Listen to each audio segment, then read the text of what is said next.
Bueno, en los videos anteriores hemos hablado de la Navidad y de la esperanza. Empezamos, ¿no?, hablando sobre la esperanza, qué es la esperanza, por qué estamos en una sociedad cada vez más desesperanzada, en una sociedad que cada vez mira el mundo como está, ¿no?, cada vez más oscuro y no tiene esperanza, no apunta a nada en su vida.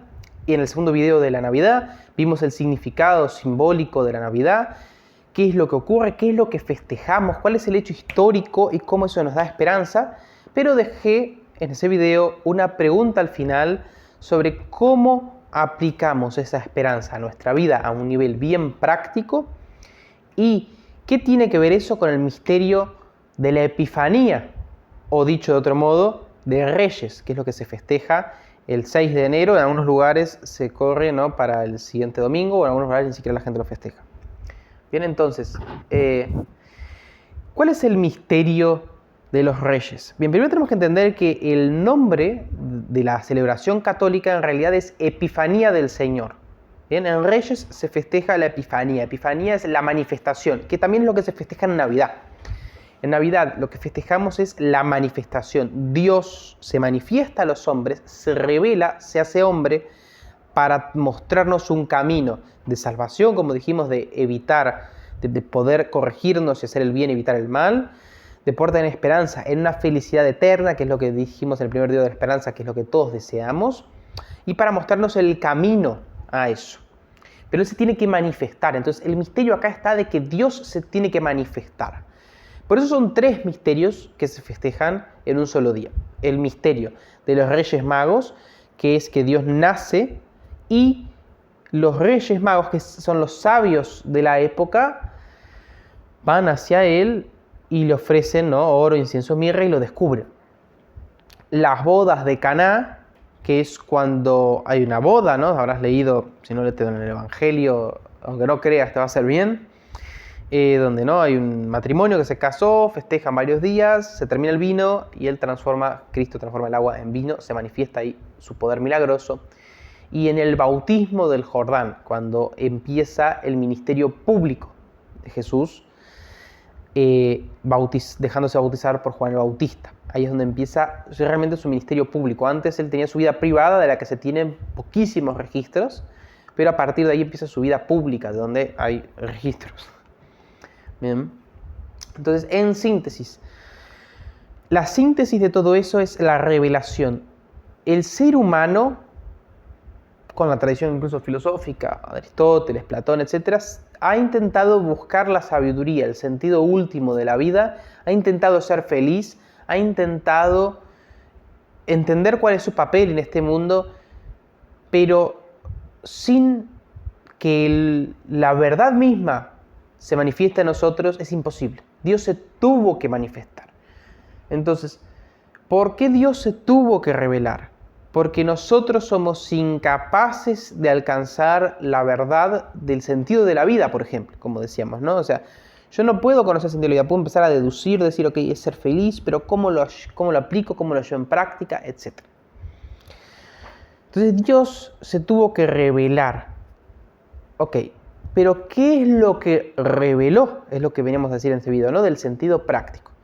Lo que nos reveló es varias cosas, pero voy a centrarme en el tema de este video. Una de las cosas que nos reveló es cuál es el camino que debemos seguir para alcanzar ese fin último. Es como si naciésemos, ¿no?, en este mundo sin un manual de cómo vivir la vida, ¿no? Nos encantaría nacer con ese manual bajo el brazo que dijese, ok, vos tenés que hacer esto, no hacer esto, te recomiendo hacer esto, etcétera, etcétera. Y así vivir nuestra vida, ¿no?, en vez de andar a lo loco intentando inventar algo. Entonces, ¿qué pasa? Dios se tuvo que revelar y revelar ese camino. Entonces, ¿cuál es ese camino? Lo primero es abandonar el mal, ¿no? Si uno lee el Evangelio, vamos a ver, convertíos y arrepentidos de vuestros pecados. O sea, abandonar el mal. Tenemos que dejar de hacer el mal. Te invito a mirar el video después de qué es el bien, si es relativo o no, para entender un poco qué es el bien y qué es el mal, pero tenemos que abandonar el mal. Realmente, tiene que ser una actitud de nuestro corazón. Para ser felices necesitamos querer abandonar el mal, hacer lo que está bien. Son dos movimientos que tenemos que hacer. El primero es el de abandonar el mal. Eso no significa hacer el bien, ¿eh? Eso no significa que si nos molestan mucho las personas tengamos que hacerles el bien. Significa no hacerles el mal a la gente. ¿Bien? Aunque sean injustos con nosotros no ser injustos con ellos. A no hacer el mal. ¿Qué es lo segundo? Eso es lo primero que nos llama. Y eso es una cosa que todos los seres humanos que tenemos que hacer. Pero después hay una invitación de Dios mismo a algo más elevado que no hacer el mal, que es además hacer el bien. Una cosa, por ejemplo, no es que alguien sea injusto con nosotros y nosotros no le seamos injustos. Otra cosa es que alguien sea injusto con nosotros y nosotros además le hagamos el bien a esa persona. Nos preocupemos porque esté bien. Lo que significa no amar a nuestros enemigos. Entonces, estamos llamados para ser felices a hacer el bien. A evitar el mal y hacer el bien. Y en última instancia, ¿qué es lo que nos vino a revelar Dios? ¿Cuál es el misterio por la que tantos cristianos son felices y muchas veces la gente atea, si sos un ateo, discúlpame, pero es la verdad, no son tan felices? Porque nosotros creemos en el amor y en la verdad. La fe, acá voy a seguir a un sacerdote que si alguno de ustedes escucha y entiende portugués les recomiendo seguirlo, que es el padre Pablo Ricardo de Brasil. Él va a decir que la fe es amor pasivo, es saberse amado.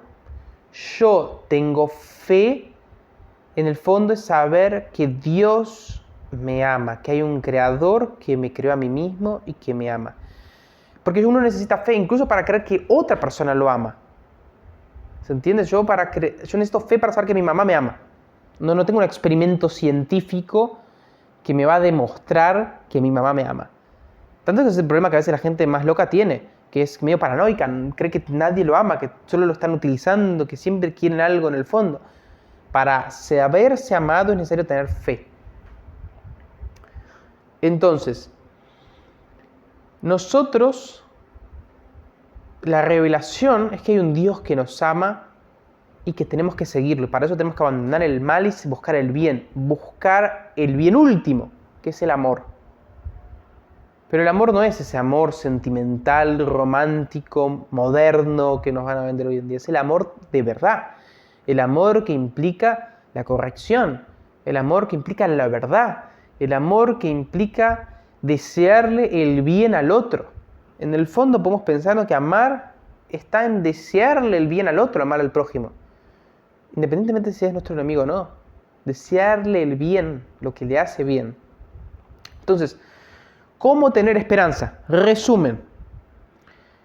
Para tener esperanza necesitamos aceptar la revelación que Dios hizo. Porque por nuestra fuerza, por solo nuestras actitudes, no vamos a tener esperanza. La esperanza no puede venir de adentro, no es una cuestión subjetiva. No es un subjetivismo. Tipo, yo me invento una esperanza. La esperanza tiene que ser objetiva porque o la hay o no la hay. Como va a decir San Pablo, no, si Cristo no resucitó de los muertos, en vano, si Cristo no resucitó entre los muertos, en vano es nuestra esperanza. O sea, es una cuestión objetiva. O Cristo existió y resucitó de los muertos, y realmente hay esperanza, o no. Por eso, al que es católico, cristiano, me está escuchando, lo invito a meditar en este misterio de que Dios nos amó y de que tenemos que tener esperanza y tenemos que aplicarnos esa esperanza haciendo el bien, amando. Y el que no lo es, lo invito realmente a meditar en esto, a meditar en su vida, a decir, ok, yo tengo esperanza, ¿qué es lo que yo quiero? ¿Cómo busco? ¿Cómo encuentro la felicidad? Y para encontrar la felicidad uno se tiene que dejar encontrar por el que nos hace feliz. ¿Cómo uno se deja encontrar? Estando abierto a la verdad. Simplemente eso, estar abierto a la verdad.